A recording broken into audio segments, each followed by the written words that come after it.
आज की एक नई कहानी का शीर्षक है समय की कदर। एक गांव में 3 लड़के रहते थे, राम, श्याम और राजू। तीनों के पिता काफी अमीर थे। तीनों का बचपन बहुत अच्छे तरीके से गुजरा था। उनके माता पिता कभी भी उनकी कोई मांग को अनदेखा नहीं करते थे। राम के पिता सरपंच थे, श्याम के पिता एक कारोबारी और राजू के पिता एक किसान जमींदार थे। छोटी उम्र से ही उन सबको लाड प्यार ने ऐसा बना दिया कि ना तो उनको मेहनत का पता था और ना ही उन्हें समय की परवाह थी। अक्सर वहाँ सारा दिन घूमते और बस घूमते ही रहते थे। नशे और अन्य भोग विलास में डूबे रहते थे, जिससे उनके गांव वाले भी बहुत दुखी थे। सरपंच और बड़े लोगों के बच्चे होने के कारण उनकी कोई शिकायत कर पाने की हिम्मत भी नहीं कर पाता था, जिससे उनका मनोबल और बढ़ गया था। एक दिन उनके गांव में बहुत तेज बारिश हुई, जिससे सब लोगों को बहुत नुकसान हुआ, जिसमें इन तीनों के पिता भी शामिल थे। लेकिन इतना कुछ होने के बाद भी इनके बेटों का वही हाल था। वो बस घूमते रहते और नशा करते रहते और भोग विलास में डूबे रहते। माँ बाप काफी चिंतित रहा करते थे कि ये तीनों भले ही कितने गंदे थे, लेकिन इन तीनों के अंदर एक खास बात थी जिसकी पहचान किसी को नहीं थी और खुद उनको भी नहीं पता था। राम एक बहुत अच्छा नेता प्रतिपक्ष था, क्योंकि उसके पिता के पास रहते रहते उसने काफी ज्ञान हो गया था, क्योंकि उसके पिता सरपंच थे। श्याम भी इस तरह के बिजनेस की समझ रखता था, क्योंकि उसके पिता भी एक कारोबारी थे। और राजू खेती का काम जानता था, क्योंकि उसके पिता जमींदार थे। पर अपनी गलत कामों की वजह से उन सब ने अपने इस टैलेंट पर कभी ध्यान नहीं दिया, जो कि उनकी सबसे बड़ी कमजोरी थी। इस तरह से उनकी बदमाशियों को देखकर उनके पिता ने उन्हें सीख देने की सोची। तीनों पिताओं ने आपस में बात करी और एक हल निकाला। तीनों पिताओं ने अपना अपना काम अपने अपने बेटों को सौंप दिया, जिससे उनको समय की कदर का पता लग सके। कहानी में आगे बढ़ने से पहले आप लोगों से एक रिक्वेस्ट है, अगर आपको हमारी कहानियां पसंद आती हैं तो चैनल को लाइक, शेयर और सब्सक्राइब जरूर करें। तीनों के पिता ने एक वसीयत बनाई, जिसमें यह लिखा था कि 1 वर्ष के अंदर इन तीनों को 10-10 लाख रुपए कमाकर देने होंगे, जो बिना किसी गलत काम के कमाए गए हों, और तीनों को अलग अलग स्थान पर रहना होगा। इन तीनों को 5-5 लाख रुपए भी दिए गए, ताकि उनको अपना काम स्टार्ट करने में कोई दिक्कत ना हो। पहले तो सब बहुत खुश हो गए कि हम आज़ाद हो गए हैं और हमको पैसे मिल गए हैं, और ऐसा सोच करके इन्होंने फिर से काफ़ी समय मौज मस्ती करने में लगा दिए। इस तरह से 6 महीने बीत गए और इनका काफ़ी सारा नुकसान भी हुआ। फिर एक दिन अचानक इनको एहसास हुआ कि अगर हम शर्त हार गए तो हम अपनी जमीन जायदाद खो बैठेंगे। धीरे धीरे उनकी चिंताएं बढ़ने लगी।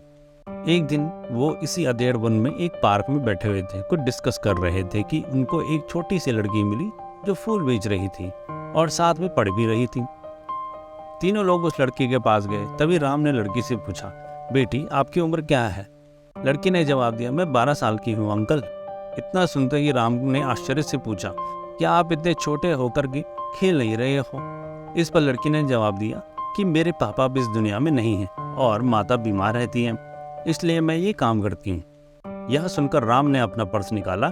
उसके पास जो भी पैसे थे वो उस लड़की को देने लगा।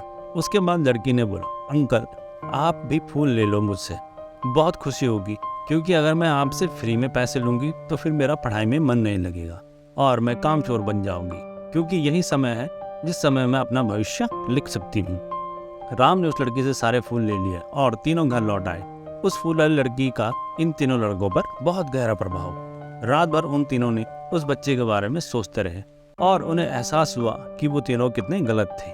तीनों ही दोस्तों को एहसास हुआ कि आज भी उनके पास 6 महीने का समय है अपने पिता को दिए गए समय को पूरा करने का और भविष्य बनाने का। इसी दौरान सबने सोचा कि अगर बचे हुए समय का सही उपयोग करें तो अभी भी बहुत कुछ किया जा सकता है। इस तरह बाकी दोस्तों ने भी सोचा और दूसरे समय में आकर काम तलाशने लगे।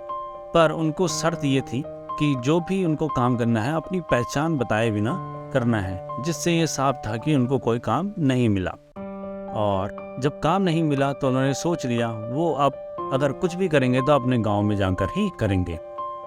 भले ही उनके पिता कुछ भी सोचे, लेकिन फिर भी अपने गांव में जाएंगे और अपने गांव में कुछ नया काम करेंगे, भले ही उनको अपने पिता की वसीयत ना मिले।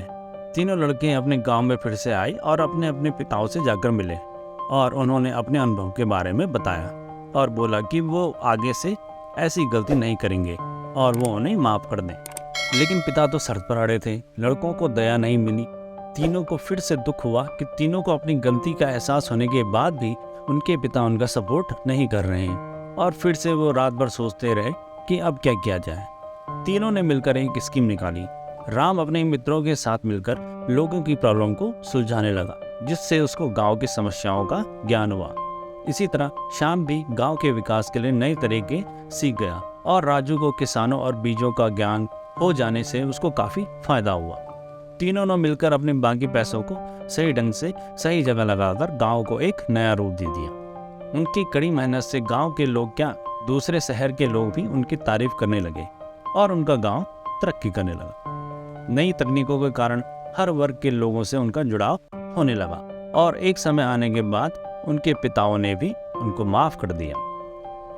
इस तरह से दोस्तों, उन तीनों को समय की कीमत का अंदाजा हुआ कि वो पहले कितना समय बर्बाद कर रहे थे, लेकिन जब से उनको समय की कीमत का अंदाजा हुआ, तब से उन्होंने समय को बर्बाद नहीं किया और अपने काम करके पैसे कमाए, नाम कमाया, और सीखा ईमानदारी से जिंदगी कैसे जीते हैं। दोस्तों, कुल मिलाकर कहने का मतलब यही है कि आप सभी समय को बर्बाद ना करें। अगर ये समय आपके हाथ से निकल गया तो कुछ नहीं कर सकते, और हाँ, समय के पास इतना समय नहीं है कि वो आपको दोबारा समय दे सके।